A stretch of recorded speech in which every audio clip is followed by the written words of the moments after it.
Темп бойових дій в Україні зросте найближчими тижнями. Принаймні так стверджують аналітики Американського інституту вивчення війни. Сприятиме такому розвитку подій зниження температури та замерзання ґрунту. Водночас Павлівка і Вугледар Донецької області можуть стати плацдармом для наступу армії окупантів, кажуть у британській розвідці. А поки ж піддане королю Міністерство оборони офіційно підтвердило, до України вже доправляють ракети класу «Повітря-Земля» «Брімстоун». І поки українське військо проганяє російських окупантів зі своєї землі, армія московитів щоденно демонструє своє безсилля на військовому фронті, вбиваючи мирне українське населення та обстрілюючи міста. Про перебіг подій 277-го дня Великої війни в Україні у матеріалі Олени Рибінської. Погодні умови, зокрема сильний дощ, зупиняють військові дії українського війська і московицької орди у критично важливих прифронтових районах Сходу та Півдня України. Про це повідомляють аналітики Американського інституту вивчення війни. Експерти додають, темп операцій вздовж лінії фронту сповільнився останніми днями через погіршення погодних умов, але, ймовірно, зросте протягом наступних тижнів, оскільки температура повітря знизиться і земля замерзне. Це прискорить темпи боїв, бо мобільність обох сторін збільшиться, додають аналітики Інституту вивчення війни. Британська розвідка оприлюднила дані щодо планів рашистів на Донеччині. Фахівці певні, російське військове командування розглядає населені пункти Павлівка та Вугледар як плацдарм для майбутнього наступу на підконтрольній Україні частини Донецької області. Однак британська військова розвідка додає, попри всі зусилля, РФ навряд чи зможе сконцентрувати там достатньо сил для досягнення оперативного прориву на цьому напрямку. На Луганщині Збройні сили України щоденно відбивають атаки росіян, де окуповані населені пункти постійно під обстрілами московитів. Про ситуацію в регіоні розповів в етері одного з українських телеканалів голова Луганської обласної військової адміністрації Сергій Гайдай. З одного боку, з Харківського, там, де Сватово, Кремінна, то там проходять важкі бойові дії, але там Збройні сили України мають певний успіх, вони потрохи просуваються, дуже важко дається, тут навіть не кожен населений пункт, кожний метр просто Луганщини, тим паче, що погода взагалі не сприяє, щоб проходила техніка важка. Ми дуже чекаємо через тиждень початок морозів для того, щоб земля була твердою. І з іншого боку, з Донецького, в населеному пункті Білогорівка, там наші захисники постійно, щоденно, навіть цілодобово просто відбивають атаки російсько-окупаційних військ. Донеччина залишається місцем запеклих боїв. Росія зосереджує на цьому напрямку основні зусилля, зокрема й постійно продукує і ПСО щодо захоплення підконтрольних Україні населених пунктів, або ж висуває фейкові ультиматуми.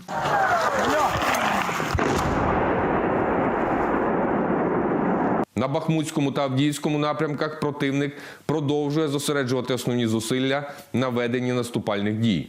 Завдав вогневого ураження по районах населених пунктів Андріївка, Спірне, Берестове, Білогорівка, Яковлівка, Бахмутське, Бахмут, Кліщіївка, Курдюмівка, Авдіївка, Водяне, Первомайське, Мар'їнка та Новомихайлівка Донецької області.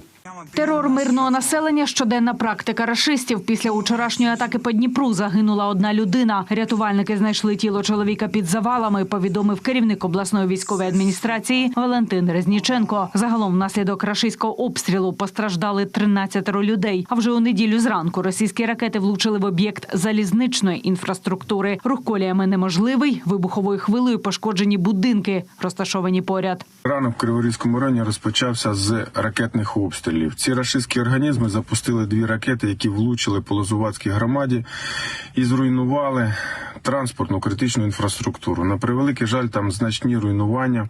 Наразі працюють служби ДСНС та комунальні підприємства. Також є пошкоджені приватні будинки, вікна, двері, криші посічені осколками. Але саме головне, що ніхто не постраждав.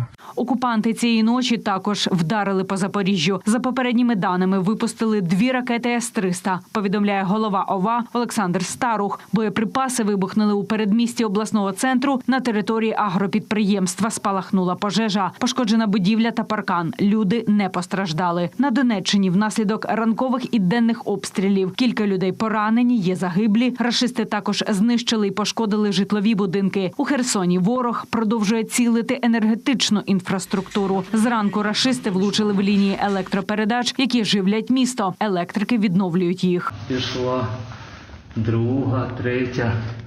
Тому я кажу, що повертатися зараз ще рано, ще дуже багато роботи. А це так звані подарунки від окупантів у Херсоні. Військовослужбовці показують, скільки небезпеки від рашистів і досі чатує на херсонців, які повертаються додому. І вкотре українські воїни просять місцевих бути обачними, бо московити, накивавши п'ятами з окупованих територій, замінували чимало об'єктів.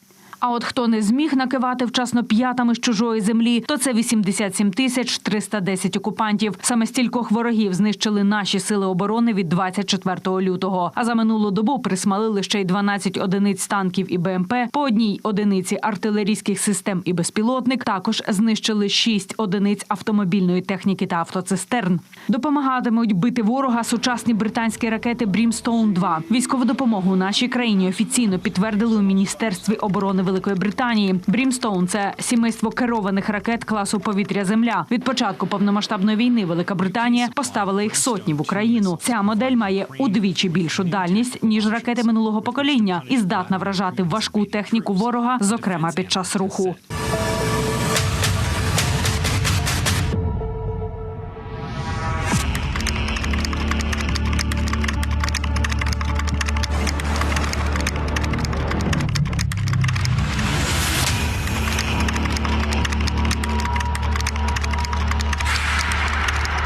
Космос, небо, підтримка України. Американський астронавт та амбасадор Юнайтед-24 Скотт Келлі прибув до України. Рекордсмен із безперервного перебування на орбіті 340 днів поспіль відвідав українських дітей в лікарні Охмаддит, які були поранені внаслідок російської агресії. Астронавт дарував пацієнтам значки НАСА, які понад рік були з ним у космосі. На власні очі Скотт Келлі побачив і наслідки російської військової агресії в Ірпені та Бучі.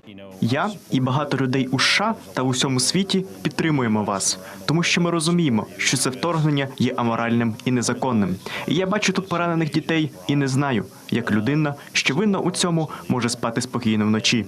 Те, що відбувається з такою вільною та демократичною країною, як Україна, це чисте зло. Від підкорювачів космосу до захисників землі. День народження в окопі на бойовому чергуванні. Так привітали побратима Валерія. Шоколадним батончиком та піснею бійці на одній з ділянок фронту. Записали і відео для мами воїна зі словами подяки. Сам іменинник теж поділився своїми емоціями. Мама Валери, дякуємо вам за сина. Я знаю, ви будете дивитися. Всегда мечтал праздновать свой день рождения на природе в кругу друзей. Мечты сбываются. Олена Рибінська, 5 канал.